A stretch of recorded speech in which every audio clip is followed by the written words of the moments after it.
Step into different life scenarios. Today you'll experience life at every rank in the Navy SEALs. Level 1, Bud/S Candidate Coronado, Cataday's Life Challenge. Climb every rank in the Navy SEALs. You show up in California with a shaved head. 185 silent men stand in formation before you. In a few weeks, 151 of them will ring that bell and walk away forever. The instructors don't care who you were before. Your past means nothing. Your college degree? Worthless. They only want to find out how long it takes you to break. And they start testing immediately. You run 4 miles in soft sand, every step sinking deep. You swim 2 miles in the Pacific with fins that rub the skin right off your heels. Then you and your boat crew hoist a 200-pound log over your heads.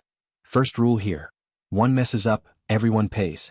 If one man lets go, the whole crew starts over. The strongest guy in your class, the one who cranked out 100 push-ups without breaking a sweat, quits on day 9. He walks silently to that bronze bell, sets his helmet next to the others and rings it 3 times. The sound cuts through the beach. Each ring says the same thing: I can't do this anymore. Instructors set hot coffee and donuts right next to the bell. You watch your former teammates sit there eating in peace while you keep suffering. 3 more ring the bell before lunch. But the worst is still coming. Hell Week. 5.5 days. 4 hours of sleep total. Not per night. Total.it starts at midnight Sunday. Explosions.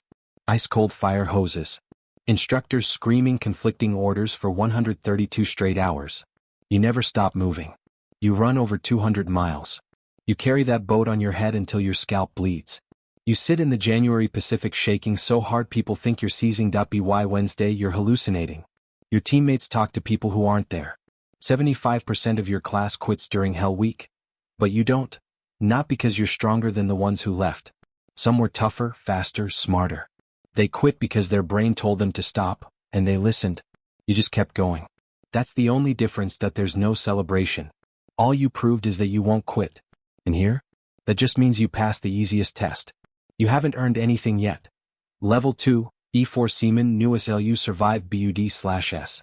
Now you've got 26 more weeks of brutal qualification training, combat diving, land warfare, demolitions. Finally, they pin the trident on your chest. And you realize everything before this was just an audition. You're the lowest ranking operator in the entire SEAL teams. When you join your first platoon, one thing becomes instantly clear. You are nobody. Everyone around you has deployments, combat patches, scars.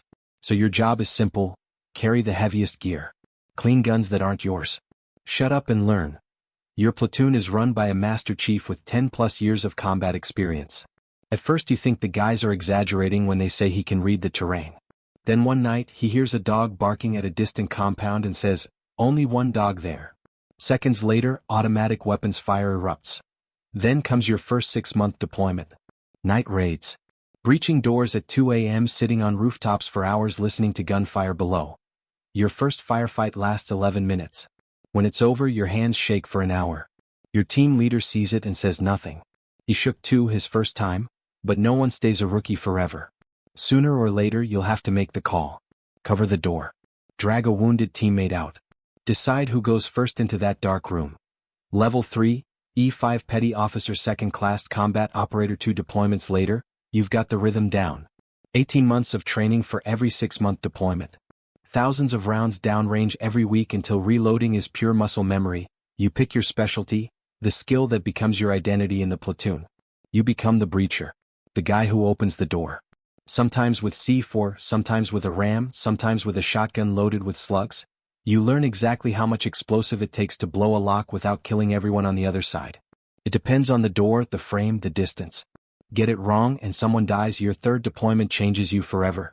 You go after a high-value target. Intel said he was alone. He wasn't. There was a woman and 2 kids in the back room. The target grabbed one, held him as a human shield, and reached for his weapon. Your teammate fired. There was no other choice. The bullet grazed the top of the kid's head. No physical damage. You'll obsess over that word, grazed, for months.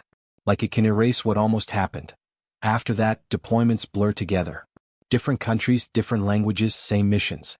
Guys rotate in and out, injured, promoted, getting out. You start to notice the job changing you in ways you never expected. You're calm under gunfire, but clumsy in normal life. You can clear a room in 3 seconds, but you can't have dinner with your girlfriend without scanning every exit and memorizing every face. You okay? She asks. Yeah, you say. It's what training taught you to say. And the truth would take too long to explain. You're not even sure you could say it out loud anymore. Step into different life scenarios. Today you'll experience life at every rank in the Navy SEALs. Level 4, E6 Petty Officer First Class Senior Operator. Now you run the platoon's day-to-day. You lead the new guys, the cocky, anxious kids who remind you of yourself 6 years ago. They think they're invincible. You did too, but you know better now. You've carried enough caskets. You've draped enough flags over coffins. You've seen what happens when overconfidence beats common sense. A kid in your second platoon rounded a corner too fast on a raid. A burst of automatic fire hit him in the chest. His plate stopped most of it, but one round slipped through the gap under his arm. He bled out in 4 minutes while the medic worked on him. The rest of the team kept clearing the building. The mission doesn't stop for casualties. He was 24. Now you schedule training, maintain gear, write readiness reports, all the boring paperwork no one tells you about when you sign up. For every hour of combat, there are 1,000 hours of preparation. You became a soldier to fight. Now you're a manager who occasionally breaches doors. It's a weird transition.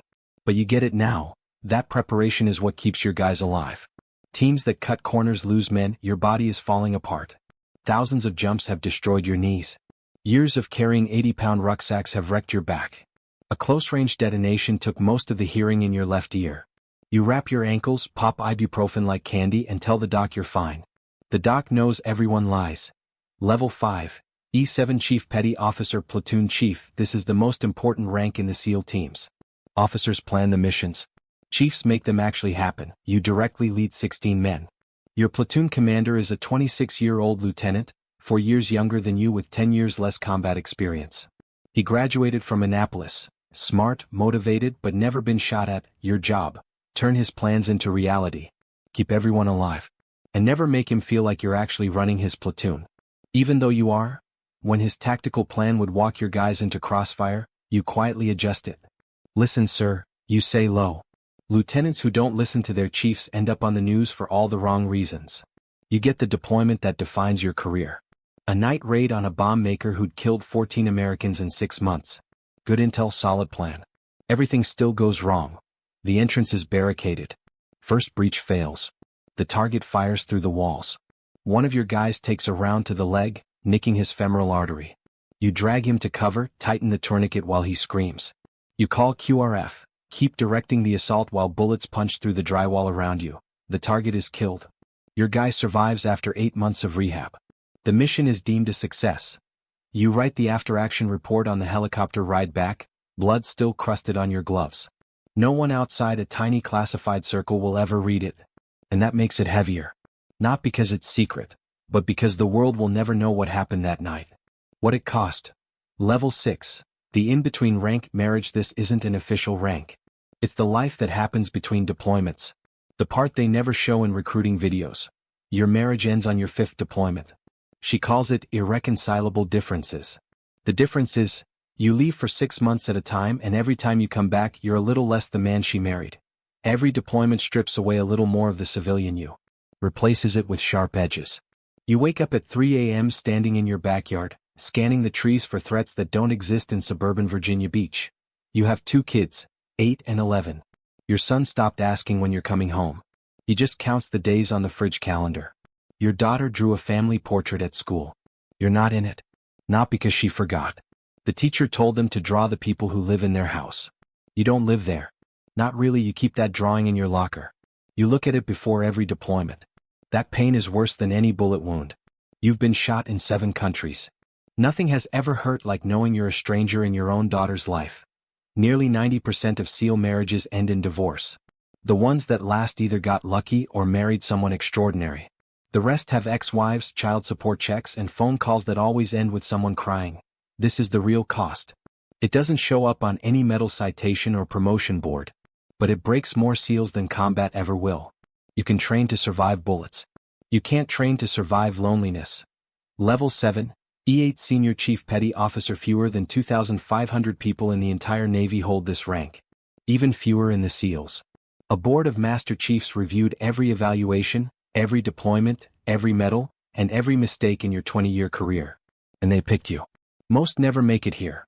Now you coordinate training cycles, deployment schedules, and equipment for an entire command. You're the bridge between the admiral's office and the platoons in the field. When the commander wants the truth, not the polished briefing, he comes to you. You don't deploy as much anymore. When you do, you sit in the TOC watching drone feeds, directing the same raids you used to lead 5 years ago. You miss the simplicity of it. Breach. Clear. Next room. Now it's all meetings, logistics, and risk assessments written for guys in Washington who've never heard a shot fired in anger. You start going to more funerals for guys who didn't die in combat. For in the last 2 years. One was a kid you trained in his first platoon. You taught him to calculate windage for sniping. You went to his wedding. 3 weeks before he died, he laughed about his son's first steps. You believed him when he said he was fine. It was easier than asking the hard questions.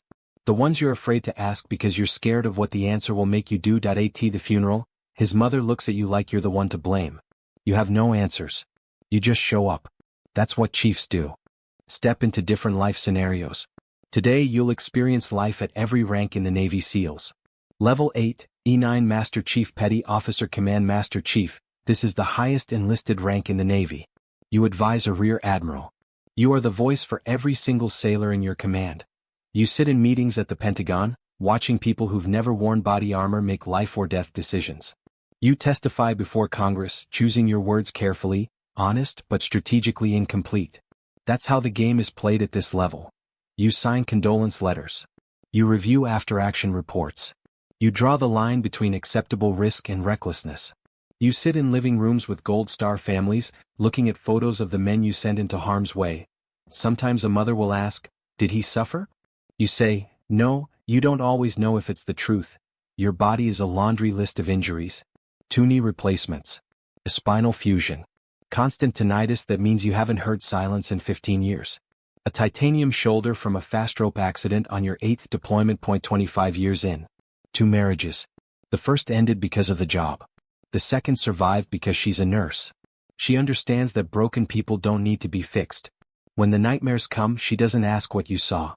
She just makes coffee and sits with you until your breathing calms down. That she's the reason you didn't end up as one of those funerals.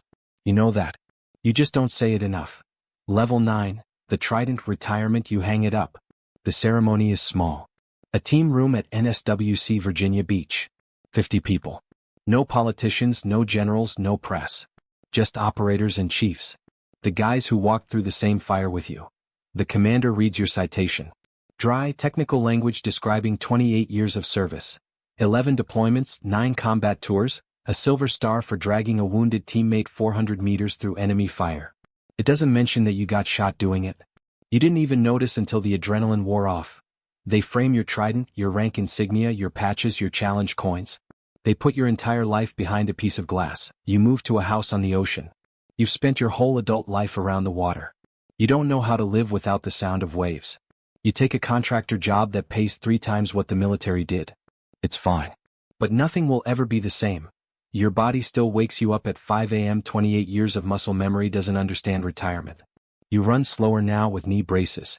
You turn your headphones up loud to drown out the tinnitus. You stay connected to the community. Young operators call you for advice. About deployments, about marriages, about the dark days that hit when you're home. You tell them, the Trident is the greatest thing you'll ever earn. And it's the heaviest thing you'll ever carry. Because if you let it, it will become your entire identity. Some listen. Most just nod. They're 26. They think they're invincible. You were too. But you keep saying it anyway. Level 10. The cycle right now, somewhere in Coronado, a new class is forming on the beach.